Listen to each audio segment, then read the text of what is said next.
Hello, today I'm in Drive because I'd like to outline your sharing preferences for an item that you're going to put into a virtual course.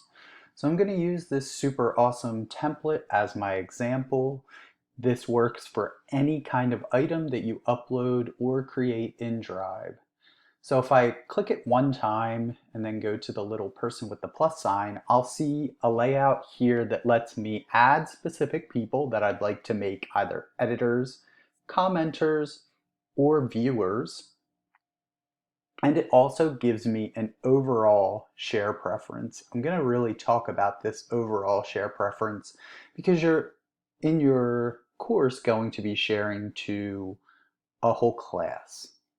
So if I go to change here, I'm going to see my options. They give me a drop down where I can restrict, and that means only specific people that I've added to this share with people section above are going to be able to see this document. PVSD, which is the default, means as this sits right here, anyone with a pecwayvalley.net that has this link is going to be able to view the item. I can change that to commenter so they can just comment, or editor so that they can make changes that everyone can see.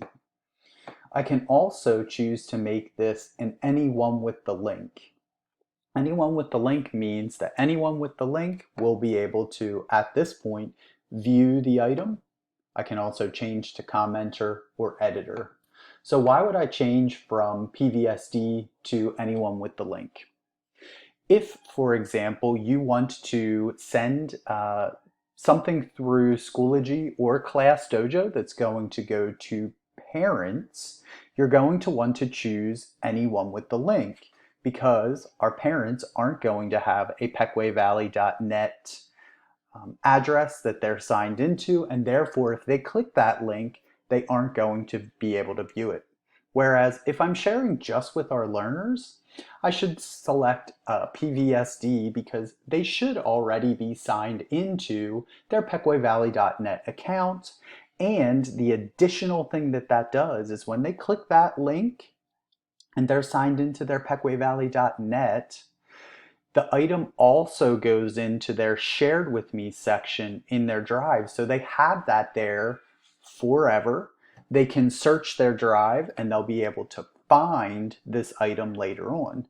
So if I take this link and just place it into the updates feed, for example, or an assignment, for example, they click the link, they'll be able to go to shared with me and they'll be able to see any of those items that they clicked.